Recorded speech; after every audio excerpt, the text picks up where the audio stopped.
If you have yearned for low-polygon Borg vessels, equipping a pair of whales for a combat buff, and one of the most complicated monetization systems to be found in a video game, boy do I have the game for you. Welcome, my name's AZAsh and welcome to my review of Star Trek Timelines. I'm going to be looking at the narrative, gameplay and presentation, all in an effort to answer the question of is it actually any good?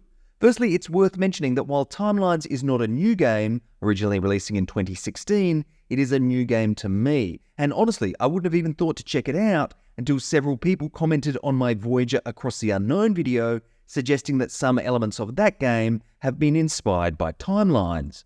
Given I really enjoyed the Voyager demo, I thought there's a chance, despite my preconceived notions about free-to-play games, that I might enjoy Timelines.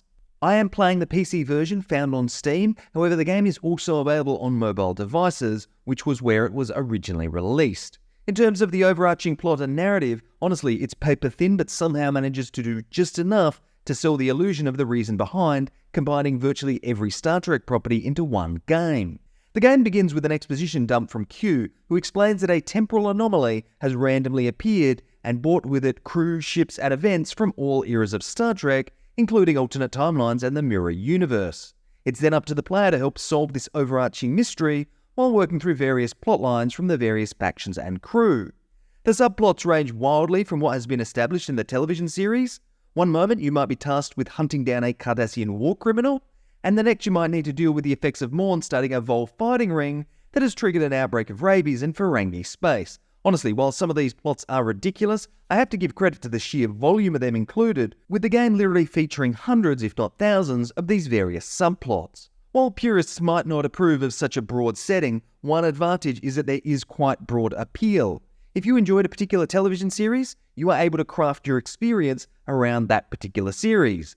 Want to build a ship and crew around Deep Space Nine? You can do that. Want to build a ship and crew around the lower decks? You can do that too.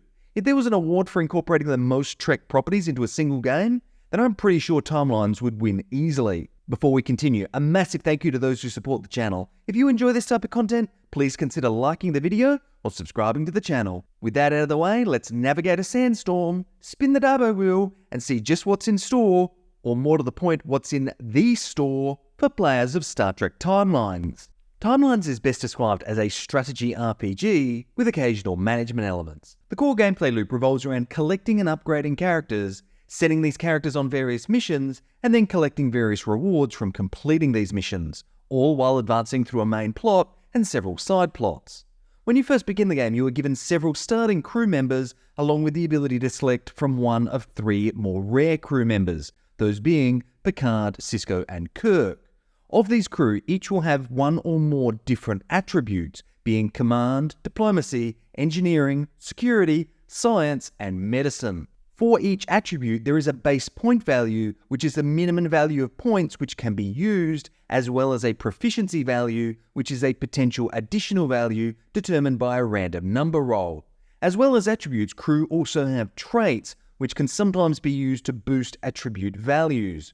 For example, 7 begins the game with a base engineering level of 37. However, in missions that provide a buff to the trait of being Borg, she gains an additional 11 points towards her engineering attribute, giving her a base value of 48, with a further uplift once her proficiency value is calculated. New crew members can be recruited in a few different ways, some by just completing missions, and others by using tokens granted by the completion of missions to visit what's known as the Time Portal, which provides a random draw which may or may not include crew members. There's also the ability to buy new crew members with the in-game currency, more on this later. Once you begin to build up your crew, you will need to upgrade them to keep with the increasing difficulty demands of the game's missions. There's a few different ways to upgrade crew. You can use training packs to upgrade them to their current level cap, add equipment to them, or upgrade their level cap once you have filled every equipment slot, which in the process of consumes the previous equipment, but offers the ability to train to a higher level.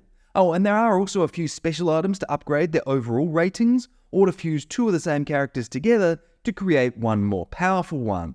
All of the items required for these activities can either be discovered through the game's progression or purchased from the game's store. The whole purpose of recruiting and upgrading crew is to be able to use them in the game's missions. Broadly speaking, there are two mission types, away missions and space combat. Away missions present a flowchart style illustration with each point on the chart highlighting the required attribute type and value to progress, as well as highlighting what rewards might be available upon completion. The player is then able to select 3 crew members who possess the required attribute levels to clear the mission. If the player is able to clear a checkpoint with the maximum value, it is determined as a critical success and is rewarded with a better item drop. You only need to complete the final checkpoint to win the mission. However, for every checkpoint you fail, the required value for the final checkpoint increases. You can redo missions as many times as you like to try and unlock all of the available rewards, as well as set missions to auto-run a little later in the game. However, it should be noted that to do this more than once requires a VIP status, which is only obtainable from the in-game store. When you're not going on away missions, you'll be engaging in combat missions, and this sees your ship, which starts out as a Constellation class, fight against other ships with the ability to select several crew members to provide additional combat buffs, such as increasing damage or improving defenses. There's both a manual and automatic version of combat, and honestly there isn't much difference between the two, as the automatic just triggers any buffs you have available as soon as they are recharged, which is the only real role you need to play in the manual mode, with everything else being controlled by the game's AI. Because of this, there isn't any real skill to the combat itself, rather a binary check if your ship has superior offensive and defensive values to that of the opposition.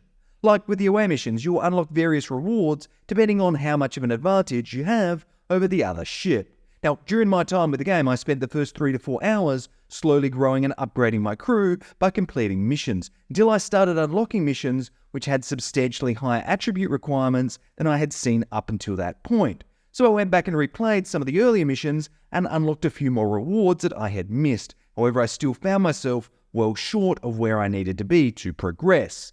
Then I remembered I had unlocked faction missions, which is essentially another type of away mission, only you don't need to meet certain attribute values, rather just select some of your crew and allow a timer to play out. I did one mission which took 30 seconds and I thought, okay, maybe I'll do another. Only the next one took 2 minutes. Still not content with the amount of items I had been rewarded, I started a third, only to see that it would take 10 minutes to complete. Now, you can use the game's currency to speed this up, but at this point in time, I had not spent $1 in the game's store. After I'd completed these faction missions, I was able to complete another few main missions, until I found myself again soft-locked from progression due to my attributes being too low. Thankfully, it was around this time that I unlocked Voyages, which are basically a more complex version of faction missions. After selecting a crew, I began my first voyage, only to realise that this was going to be longer than expected. A lot longer. 2 hours longer, in fact. And while the voyage was underway, I couldn't use a ship or any crew assigned to it, which basically meant I needed to wait. After deciding that I didn't want to wait any longer, I hit the cancel or recall button, only to find out that there was a timer for that also. A timer which can be sped up by, you guessed it, the in-game currency. And with that, it's time to address the elephant in the room, the game's monetization. Like many other free-to-play games, Timelines relies on complex in-game currency conversions to distance the player from being able to recognise exactly how much real-world money they are spending to acquire certain items. After finding myself stuck on a mission which required a crew member with greater security attributes than I had, I proceeded to the store to investigate the options. There's 2 options available when looking to add crew members: spending dilithium, which is the base currency used in the game, to obtain a loot box with randomised crew members which may or may not have what you need, or using the secondary currency, Honor, to purchase exactly what crew member you require. Honor, however, can only be obtained by converting crew members into Honor. With this in mind, I decided to purchase a crew pack which required 390 dilithium. Only the store only sells them in lots of 365 or 770. After spending $14.99 to obtain 770, which conveniently left me with just $3.85, 5 short of being able to purchase another pack, I opened the pack only to find that none of the randomly generated crew had the attributes that I needed. Given none of the crew were actually useful to my situation, I converted them to Honor, receiving 1,000 Honor in return. Armed with my Honor, I went to the Honor store to see who I could buy who met the attribute requirements. The first person in that list was Nurse Chapel, who I could obtain for 100,000 Honor.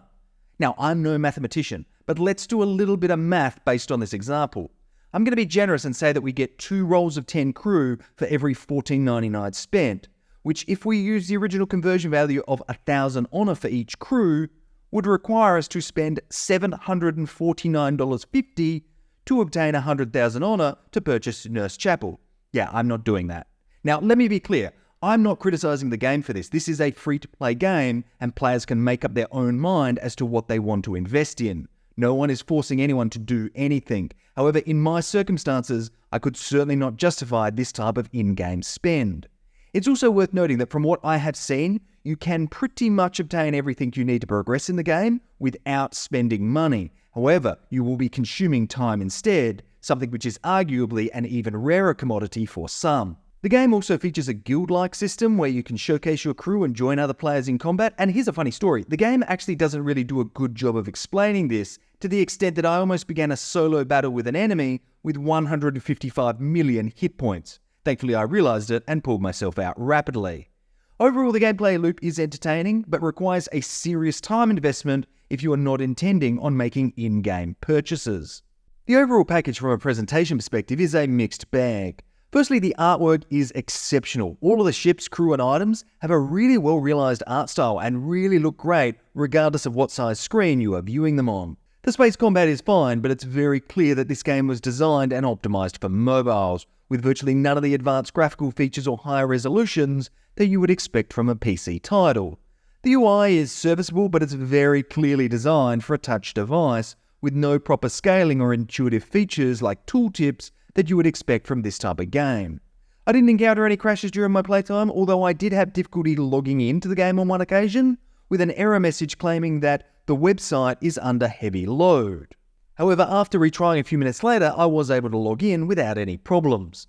I would probably give the game a pass mark from a presentation perspective, but with a note that this really is an experience built for mobile devices.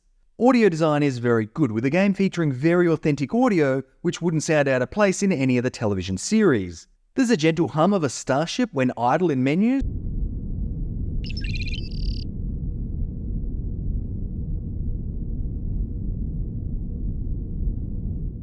with various music scores playing throughout other segments of the game.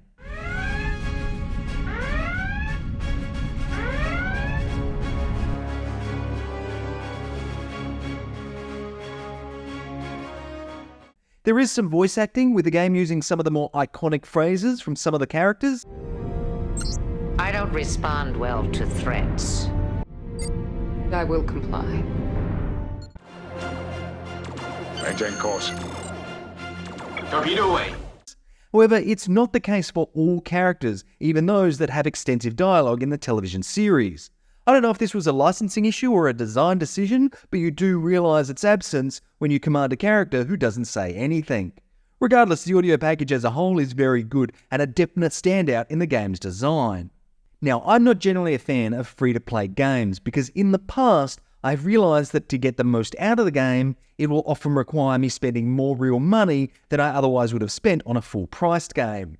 It's also really hard to objectively review a free-to-play game because the experience can vary depending on how much time or money the player has. The fundamentals of timelines are fine, the gameplay loop is solid, progression is clear, and it's an authentic Star Trek experience. In my case, I spent $15 and got nothing useful in return. Is that on me or is that on the game? I don't know. Reflecting on my time with the game, I did enjoy my time playing it, and if I had more free time, I could see a path to being able to progress further. However, given my schedule, I just don't have the hours to invest to progress without paying, something which I am not overly keen on doing. I don't think I could objectively say that the game is pay to win, but I could say that it is definitely pay to win quicker. But that's enough from me. Do you agree or disagree with my opinions? Let me know down in the comments below. And as always, thanks for watching.